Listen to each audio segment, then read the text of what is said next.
how do you deal with an AP that is not receptive? Like, because this job is not easy, right? By any means. And you want somebody that's going to support your vision. And as you said, you've encountered assistant principals who have not supported your vision. So what have you done to keep the relationship solid with an AP who is not receptive to feedback? So, like I said, this has been something that has evolved. What I was showing y'all today is something that has evolved because, as even when you were an assistant principal and you had teachers who were resistant, or even a principal, you have a teacher that's resistant. You want to be like, get out of my school. You don't even be here no more, right? That's your initial reaction. But but the same grace that you give to those teachers who are resistant is the same grace you have to give to the assistant principal that is resistant. And the same action steps you would take with the teacher that is resistant are the same action steps you must take with the AP that's resistant. The difference with the teacher is that in New York City, we have IPCs, we have initial planning conferences, right? So it is set, the goals are set, the expectations are set in the beginning of the year. I find so very often that we as principals do not have a IPC for our assistant principals and just naturally expect them to know what they're supposed to do but what often happens is they're finding their way. Or with those of us who were assistant principals, using the fact that I did it, I was great at it, I supported my principal, so naturally I'm going to expect that you're going to be the same way. But unfortunately, with that mindset, it becomes faulty, and then you find yourself in those push and pull situations and you're feeling like this. And so that's why, as I was sharing, those first 30 days, regardless if it's year 1 with the assistant principal or year 10 with the assistant principal, you have to set those expectations in the beginning, which would be the AP's IPC, the assistant principal's initial planning conference. So then when those moments come where there is a tug, you can refer back to the agreement that was established in the first 30 days. Because after the first 30 days, what I do in the presentation I was going to show you is now I take the goals and I meet with my assistant principals once a month to go back. Let's go back to our goals and let's see what you have done in these 30 days since we met. Where are you? What steps have you taken? You didn't do what you said you were going to do. You didn't honor your yes. So now these are the things that you need to do for the next 30 days. And then we meet again for the next 30 days. So by the time the end of the year comes, my assistant principals already know what their rating is going to be. They know whether or not they've met their goals, exceeded their goals, fell far below their goals. They already know because we meet every single month and using that document that they created that I approved as their guiding conversation. I would like one of my APs to speak as to how I have supported her growth and development as a leader. And AP Frank, I love you. And thank you so much for being here today. You're welcome. Good evening, everyone. Nice to see you. Thank you, Principal Hines. It is an honor working with you. This runs real deep, so I appreciate you way, way, way back. All right. So as Principal Hines said, when she took over the school, not only did she uproot and shift the culture in the building in an amazing way, but she also had to shift how instruction was being supervised within the building. And I remember receiving a phone call, just kind of checking in, because we always kept track of where each other was, because we didn't work with each other. It's like, hey, what are you doing? How do you feel about, coming to 224? So I remember coming for a visit. She showed me around. And I was like, you're doing amazing, amazing work. And she was like, I really need your help. So I came 2224. And I would say that it is one of the best decisions that I have made in my career. And no better person to walk this walk with than Hines. And I know that we said this somewhat, almost 2 decades ago now, that we would do this. So I'm excited that we've had this 4-year journey and hoping for more to continue with. But one of the pivotal things that she does is definitely keeps us honed in on what it is that we're saying we're going to do. So I know that everyone spoke about, APs and principals having to come up with goals. And what I love about it is that she allows us to create our own goals. Like she does, she's not the person to dictate what she wants us to do. And I really feel that is because she knows who we are already. And she already knows that, okay, Alex is going to definitely come around this area. So I will wait for her to tell me what the goal is. Now, when we create our goals, she always is looking for how actionable it is, what the steps are going to be to ensure that we get there. How are we following up? That's her big thing. Follow up, right? And then she holds us accountable for it. But then the other pivotal thing that she does is if she feels at some point, as some of you spoke about, that we may miss the mark as leaders, she says, you know what? That's on me. Right. So in my reflection, this is what I now think that I should do for you guys moving forward, or for you moving forward. Like, what do you think about this idea? And then we sit down and we kind of reflect on the goal, and we have to adjust it if we have to adjust it, or we move forward with it. And then she's walking with us. Right. The other thing that I like is that she's a learner in this work just with us. Like, she never comes and says, like, I'm the smartest person in the room. Yes, she is the principal of the building and everything does fall on her shoulders, but she's never comes across as I'm the smartest in the room. She always is there. We're a team. This is what I would like us to do. How can we collaborate to get this done? So those are the real big areas I would say that has shifted and helped develop us as leaders. There are a lot more things that she does within the building, but I would say in terms of my walk, those are the things that help the most. It's good to hear that I have been a powerful force in your leadership journey, but I also want you to share with people about what happens when there is a disagreement, or what happens when we don't necessarily see eye to eye. And I want you to also talk about the opportunities that is provided to you and also to AP peer as it pertains to making sound decisions in the building. Great point. Yes, there are times that come across when we don't necessarily have the same, I guess, outlook on the situation. I wouldn't say that we disagree, because I think that that's a hard word to say. I would say in this work, we do have different vantage points. So sometimes we come and we don't have the same vantage point. And now it's how do we combine our thinking so that we can get the vision across that we know is important, which is always what's in the best interest of our children and our families, right? So when that does happen, where we're coming from different vantage points, it's really just like, all right, we're going to put this on the table. And sometimes it's all three of us. I feel like Pierre is on here. I think I saw him a comment in the chat. And sometimes it's like we're coming from 3 different angles, right? But once we get through everyone's point of view, at the end of it, we always figure, wait, we're all talking and we're saying the same thing, right? We just had different avenues of looking at it. And I love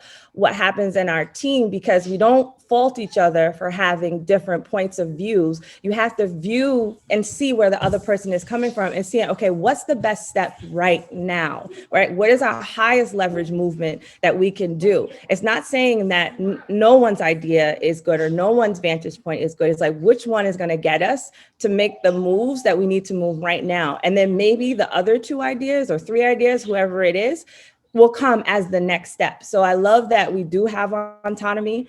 We do speak our minds very clearly. We do feel safe to speak our minds. And we have moments where, okay, maybe my idea wasn't the best, maybe we should go in another direction. And I really appreciate that we can do that.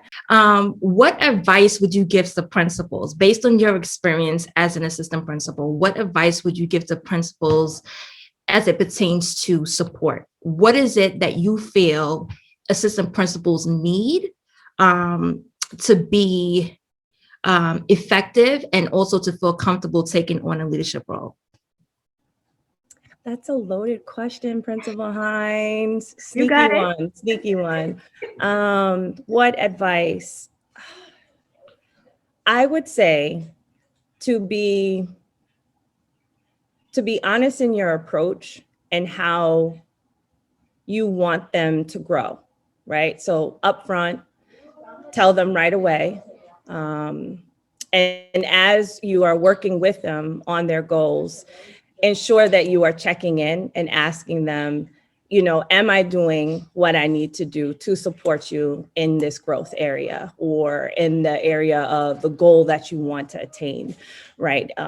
Coming up with goals and working with them is one thing, but it's like what Dr. Reilly said, like that checking in and follow up is so, so, so important. And we do forget, especially if you have that seasoned AP and you know that they know their job, but we need the check-ins too, right? Because a lot happens. The system is changing every single day and we're all just trying to figure it out together. So ensuring that, you know, you're checking in with us to make sure we're good and you're providing the support that we need and actually say, like, tell me what it is. What else more do you need? You want to sit down, like, and then understanding learning styles. That's the biggest thing too. Like, know their learning styles, like figure out what it is that hits it right at home and say, okay, this is how now I'm going to set up our meetings moving forward or our feedback moving forward. I think that those are the biggest things or the advice that I could say for any one of you trying to, you know, develop your leaders. Just know them well. Like, you know, how we say we're supposed to know all of our students well, know your administrators and your future leaders as well too.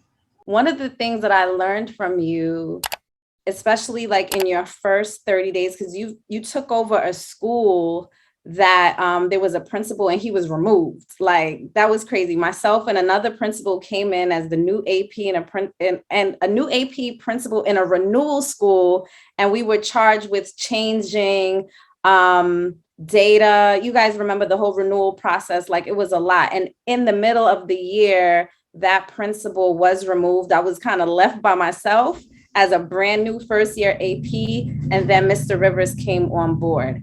And one of the things that I really respected and I learned from you is in my mindset, I'm like 100% like wanting to jump into action right away. And you were really, really observant. Like you took a step back and you like watched from the balcony exactly what was happening to make strategic decisions about like what the plan of action is. So for me, I learned that I don't need to like dive in right away. I need to take a step back and watch and observe, and then really be strategic about my plan. And so I learned that from you, and I took that into my new leadership position. And I want to say, I didn't tell you I was going to a new building. You pushed me into to be a principal. I was not trying to do that. We've all, as teachers, right, worked for principals where you've learned you saw good habits, things that you wanted to like, oh, when I become a principal or a leader, I want to do these things. And there was things like you were like, I don't think I don't think I would do that. For example, I remember when I first started teaching, I started teaching at 22. My first principal, I worked in Coney Island, and my very, very first day, my principal came into my room and I stayed super late. You know, it's like you want to get your room all organized and perfected. And there was an error on a word on one of the chart papers. And she didn't say anything about the room. She didn't, I bought pillows, like little couches, like it was beautiful. She didn't say anything about any of this as me being a first year teacher. What she commented on was the fact that there was a grammatical error on one of the pieces of chart paper. And then she went into a whole spiel about how young people don't know how to speak English correctly. And she like crushed me, and I just started the job. And so something that I always remember is like when I'm giving feedback to people, how do I build them up first? How do I lead with something positive to make them feel good? I don't ever want people to feel nervous when I walk into the room. And none of my, they, of course, like they know that I set high expectations and I'm holding them to high expectations, but I never want that type of feeling. So something like that, I learned to never treat people that way. I was in that situation as an assistant principal, where my principal was unskilled. When I found myself in that situation with an unskilled leader, I was introduced to a book called Undercover by John Bevere. And John Bevere in the book talks about the fact that all leadership is appointed by God, right? So whether they are unskilled or dynamic, and if you believe the Bible, then that means leadership was appointed by God. And he uses the story, the Bible account of Pharaoh, right? Pharaoh, with Moses, Pharaoh was a very unskilled leader, but nonetheless, he was the leader. So in the book, John Bevere talks about when you are the number two with an unskilled leader, the characteristics that you must continue to display, and how are you supposed to keep the integrity of the leader, how you are supposed to remain in your humility as the leader, because it is in those seasons where you are reaping, because you are sowing. So if you are sowing humility, if you are sowing integrity, if you're sowing honor, if you are sowing or if you're sowing discord, then you're going to reap that. And so staying humble, understanding that you were placed in that position by God. So obviously the leader needed your skill set. And when it gets ugly to the point where you are being attacked, then you just say, Lord, take me out now, right? But you keep praying, but you never damage your name, because at the end of the day, it's still your name that you are maintaining. Is it hard? Yes. Do you learn a lot about yourself in that season? Yes. Are there some muscles that you are developing in that season that will help you when you become a leader? Definitely. So Raisa has been an aspiring administrator for quite some time. And she has recently secured her first assistant principal position.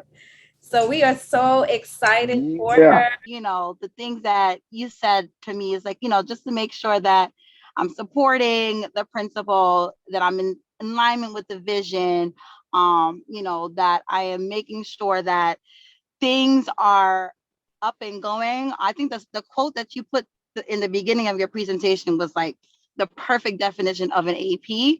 And, just making sure that whatever I think of always should go with the principal. We should always be in communication.